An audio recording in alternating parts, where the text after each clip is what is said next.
చంద్రబాబు నాయుడు గారు ఉన్నారు, మరి వృక్షం అంత మనిషి, నేను కాదని అనను, మీరు కామెంట్ చేయొద్దు దయచేసి. అధ్యక్ష, ఇందాక నుంచి చూస్తుంటే ఒక పాండిమోనియం. అధ్యక్ష, ఇక్కడ చాలా బాధ కలుగుతా ఉంది, ఎందుకంటే నేను సైలెంట్గా చూస్తూ ఉన్నాను. ఈ ప్రశ్న నుంచి చంద్రబాబు నాయుడు గారి ఇంటి మీదకు మరలింది. చంద్రబాబు నాయుడు గారు తనకున్న అనుభవం దృష్ట్యా చాలా తెలివిగా దీన్ని తీసుకువెళ్ళి రోడ్డు పక్కన ఉన్న విగ్రహాల గురించి, ఆ తర్వాత రాజశేఖర రెడ్డి గారి విగ్రహాల గురించి మాట్లాడడం అనేది ఏమంత సమంజసం? పెద్దలు, ఇక్కడ జరుగుతున్నది ఏమిటి? మీరు ఆ విధంగా డైవర్ట్ చేసి మా వాళ్ళందరిని రెచ్చగొట్టి మీరు సింపతి పొందాలనే ప్రయత్నం చేయడం ధర్మం కాదనేది నా అభిప్రాయం. ఇంకొక అంశం ఏంటంటే అధ్యక్ష, ఇవాళ మీరు మీరు మీరు దయచేసి మాట్లాడకండి, మీరు దయచేసి మాట్లాడద్దు. దాంతోపాటుగా చంద్రబాబు నాయుడు గారు ఒక మాట మాట్లాడారు, నాకు చాలా ఆశ్చర్యం వేసింది. ఏంటంటే చట్టాలను నేను ఎప్పుడూ అతిక్రమించను అన్నారు. శభాష్. నిన్న కూడా ఒక మాట మాట్లాడారు, సభా సాంప్రదాయాలు, అదేవిధంగా డెమోక్రసీ. ఈ మాటలు విన్నప్పుడు అధ్యక్ష నాకు రక్తం మరిగిపోతుంది అధ్యక్ష.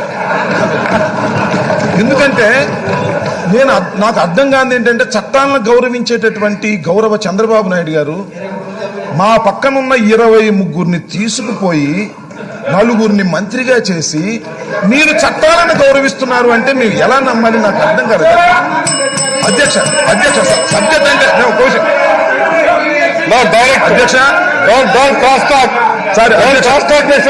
అధ్యక్ష అధ్యక్ష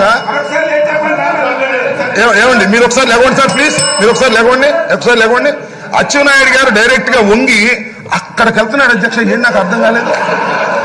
ఏంటి ఇప్పుడు నేను అచ్చెన్నాయుడు గారిని వేరే అనను, కానీ వారంటే నాకు చాలా గౌరవం. ఎందుకంటే వాళ్ళ అన్నగారితో కూడా నేను శాసనసభ్యుడిగా ఉన్నాను. ఇక్కడ నుంచి లేచి అక్కడ అలా పడుతున్నాడు సార్. ఏంటని చెప్పి నాకు అర్థం కాలేదు. నాకు చూస్తుంటే వారిని కామెంట్ చేస్తే సభా మర్యాద కాదని అనుకుంటున్నాను, కానీ వారంటే నాకు గౌరవం ఉంది. కానీ ఈ విధంగా మాట్లాడడం సమంజసం కాదు. నేను అనేది ఏంటంటే సబ్జెక్ట్ కాదు. ఓకే, ఏమండి, రాజశేఖర రెడ్డి గారి విగ్రహాల సబ్జెక్ట్ అండి. చంద్రబాబు నాయుడు గారు మాట్లాడటం, రాజశేఖర రెడ్డి గారి విగ్రహాల కన్నా ముందే ఉన్నారంటే రోడ్డు పక్కన ఉన్నటువంటి అనుమతి లేని విగ్రహాలు అన్నారు. దానిలో రాజశేఖర రెడ్డి గారి విగ్రహాలు వస్తాయి, అంబేద్కర్ విగ్రహాలు వస్తాయి. ఇందాక వారు చెప్పినట్టుగా సుభాష్ చంద్రబోస్, ఇక్కడ అంబేద్కర్ అభిమానులందరూ కూడా రియాక్ట్ అవుతున్నారు. మీరు ఒక విషయం ప్లీజ్ అబ్బా. నేనేమంటా అంటే అధ్యక్ష, రాజశేఖర రెడ్డి గారి విగ్రహాలు జగన్మోహన్ రెడ్డి గారు పెట్టించారనేటువంటి మాట కూడా మాట్లాడారు. ఆయన తెలిసి మాట్లాడారో తెలియక నేను మనవి చేస్తున్నా అధ్యక్ష. నేను చెప్తున్నా, డాక్టర్ వైఎస్ రాజశేఖర రెడ్డి గారు మరణించిన తర్వాత 5 రూపాయలు 10 రూపాయలు వేసుకొని ప్రతి వాడలా రాజశేఖర రెడ్డి గారి విగ్రహాలు పెట్టారు. అధ్యక్ష, మీకు రాజశేఖర రెడ్డి గారి విగ్రహాలంటే అంత కడుపు మంట ఎందుకు అధ్యక్ష? నాకు అర్థం కాలేదు. విజయవాడలో ఎవ్వరికి అడ్డం లేని చోట రాజశేఖర రెడ్డి గారి విగ్రహం ఉంటే రోజు ఈయన వెళ్తుంటే చూసి ఓర్వలేక ఆ విగ్రహాన్ని తీసేసినటువంటి మహానుభావుడు ఈ పెద్ద మనిషి అధ్యక్ష. నేను అడుగుతా ఉన్నా, నేను ధర్మం కాదు ఇది, నేను చెప్పే విషయాలను మీరు గమనించాలని మనవి చేస్తున్నా అధ్యక్ష. వారికి నేను సవినయంగా మనవి చేస్తున్నా. మీరు ఒక అక్రమ కట్టడంలో ఉన్నారనేది అందరికీ తెలిసినటువంటి సత్యం. అది మీ ఇల్లు కాదు, అది లింగమనేని వారి గెస్ట్ హౌస్. ఆ గెస్ట్ హౌస్ లో మీరు ఎందుకున్నారో మాకందరికీ బాగా తెలుసు. నోటీస్ ఇచ్చారు. నేను మనవి చేస్తున్నా, మీరు దయచేసి ఆ ఇల్లును ఖాళీ చేసి ప్రభుత్వానికి సహకరించండి. ఆ ఇళ్లన్నిటికీ నోటీసులు ఇచ్చి చట్ట ప్రకారంగా యాక్షన్ తీసుకునేటప్పుడు మీరు ధైర్యంగా చెప్పండి, ఎస్ నేను ఒక అక్రమమైన కట్టడంలో ఉన్నాను, నిజమే నాకు తెలిసింది, నేను ఖాళీ చేసి వెళ్ళిపోతున్నాను, మీరు చట్ట ప్రకారంగా యాక్షన్ తీసుకోండి. ఇంకా ఏమన్నా అసలు అధ్యక్ష నేను తెలియకొడుతున్నా, కరకట్ట ఎందుకు కడతారు అధ్యక్ష? ఎందుకు కడతారు? వాటర్ వస్తే ఊళ్ళ మీద పడుకోకుండా కరకట్ట కడతారు. ఈ కరకట్ట లోపల ఇళ్లు కట్టడం ఏంటి అధ్యక్ష? నాకు అర్థం కాలేదు. దానిలో చట్టాన్ని గౌరవించవలసినటువంటి ముఖ్యమంత్రి గారే ఉన్నటువంటి అధ్యక్ష. కంచె చేనుమైనటువంటి ఇది కదా, కంచె చేనుమైనటువంటి చట్టాలను ఉల్లంఘించి ఇక్కడికి వచ్చి బ్రహ్మాండంగా ఉపన్యాసాలు చెప్తే ధర్మంగా ఉంటుంది అధ్యక్ష. నేను మనవి చేస్తున్నా, గౌరవ ప్రతిపక్ష నాయకులు, మీరు కాస్త ఓర్పుగా వ్యవహరించండి తప్ప ఏదో ఒక విధంగా గిల్లి కజ్జాలు పెట్టుకొని నాకు అవమానం జరిగినా పర్వాలేదు, నేను ప్రజల కోసం అవమానపడతాను. ఏ అవమానం జరుగుతుంది అధ్యక్ష? మీకు జరగాల్సిన అవమానం ఏదో మొన్న పూర్తిగా జరిగిపోయింది. ఇంకా అంతకన్నా ఏం అవమానం జరగదని మనం చెప్తాం అధ్యక్ష. మేము అవసరమైతే రోడ్డు మీద పడుకుంటాం. ఏంటి రోడ్డు మీద పడుకుంటారా? మీరు ఇప్పుడైనా రోడ్డు మీద పడుకున్నారా? మీరు ఊరిని యాక్షన్ కోసం మీరు రోడ్డు మీద పడుకోవాలనేటువంటి కెమెరాల్లో పోతుంది కాబట్టి దాన్ని చెప్పాలనే ప్రయత్నం చేస్తున్నారు. ఒక డ్రామా ఆడుతున్నారు. దయచేసి నేను మనవి చేస్తున్నా సభ్యులందరికీ కూడా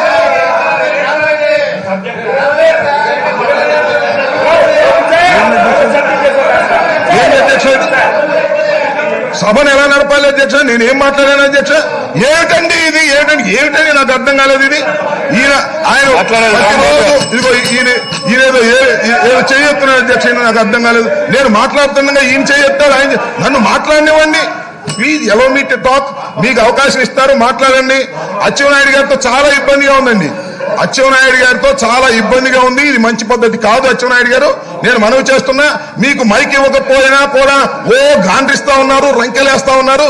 ఇది మంచి పద్ధతి కాదు. నేను సవినయంగా మనవి చేస్తున్నాను ప్రధాన ప్రతిపక్ష నాయకులకి, మీరు చట్టాలను ఉల్లంఘించారు. ఉల్లంఘించటమే మీ వృత్తిగా రాజకీయాలు నడిపారు.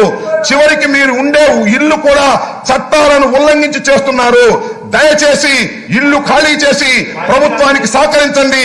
మిమ్మల్ని గౌరవిస్తారు తప్ప మీరు ఇంకా ఏదో ధింకరించి హైకోర్టు జడ్జిమెంట్లు, సుప్రీంకోర్టు జడ్జిమెంట్లు లేదా ఇంకో ఆర్డర్లు తీసుకొచ్చి చూపిస్తే ప్రయోజనం లేదని మనం చేస్తున్నాను. కరగట్టగా దిగువనున్నటువంటి బంగళాలు ఏవైనా సరే చట్ట ప్రకారంగా యాక్షన్ తీసుకోవాల్సిందేనని ఈ సందర్భంగా నేను మనవి చేస్తున్నాను. ఊరికే మీరు సన్నాయి ఉన్నప్పుడు నొక్కితే ప్రయోజనం లేదు. గౌరవనీయులైనటువంటి ప్రతిపక్ష నాయకులు దీన్ని పాటించవలసిందిగా నేను కోరుతున్నాను అధ్యక్ష. మినిస్టర్ గారు,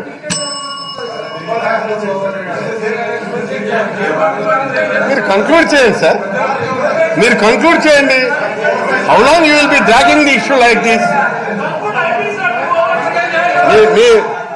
మీరు కంక్లూడ్ చేయండి సార్.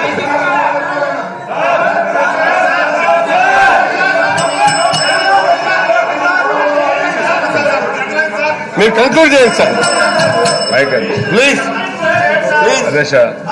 మీరు కంక్లూడ్ చేయకుండా మినిస్టర్ గారికి నేను ఆపర్చునిటీ ఇస్తే మళ్ళీ మీరు కరెక్ట్ కాదు. ఇది కంక్లూడ్ చేయండి. నేను ఇందాక నుంచి చెప్తున్నాను సార్, మీరు కంక్లూడ్ చేయండి. నేను గట్టిగా అంటే నా నోరు మూయిస్తారని చెప్పి మీరు అంటున్నారు. కాదు ఇది సార్, కాబట్టి కొన్ని ఇవి ఉన్నాయి కదా. మీరు సర్కమ్స్టెన్సెస్ కూడా ఆలోచించకుండా మీరు మాట్లాడడం, వన్ సైడ్ గా మాట్లాడడం కరెక్ట్ కాదు దిశ. మాట్లాడండి. నేను మాట్లాడాను, వినండి సార్. వినాలి, మీరు వినకపోతే ఓపిక లేకపోతే నేను చెప్పగలుగుతాను. చెప్పండి, నేను చెప్పదలుచుకుంటే చెప్పండి. మాట చెప్తాను, చెప్పండి. చెప్పండి సార్, చెప్పండి. ఇప్పుడు నేను మాట్లాడుతున్నాను, రామనారాయణ గారు మాట్లాడారు, మీరు నన్ను కూర్చోమన్నారు, నేను కూర్చున్నాను. వారు అవతారం రాంబాబు గారు మాట్లాడారు, మీరు అవకాశం ఇచ్చారు, నేను కూర్చున్నాను. నేను కన్క్లూడ్ చేసే సమయంలో అందరికి అవకాశాలు ఇచ్చి మళ్ళీ చెప్పిస్తే మళ్ళా నేను తప్పు చేశాను అందరికీ చెప్పిస్తే మీరు ఏ విధంగా సభ సార్?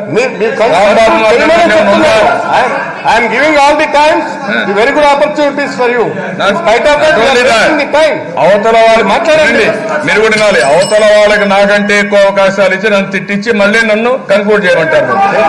అదే ప్రాబ్లం, అదేనండి ప్రాబ్లం. మీరు అలా అనుకుంటే సభలో ఎవరికి వాళ్ళు అనుకోవడం కాదు దిశ, బయట చూస్తున్నారు దిశ, సభంతో చూస్తున్నారు. నేను అధ్యక్ష, మీకు రాజశేఖర రెడ్డి గారి విగ్రహాలంటే అంత కడుపు మంట ఎందుకు అధ్యక్ష? నాకు అర్థం కాలేదు. విజయవాడలో ఎవ్వరికి అడ్డం లేని చోట రాజశేఖర రెడ్డి గారి విగ్రహం ఉంటే రోజు ఈయన వెళ్తుంటే చూసి ఓర్వలేక ఆ విగ్రహాన్ని తీసేసినటువంటి మహానుభావుడు ఈ పెద్ద మనిషి అధ్యక్ష.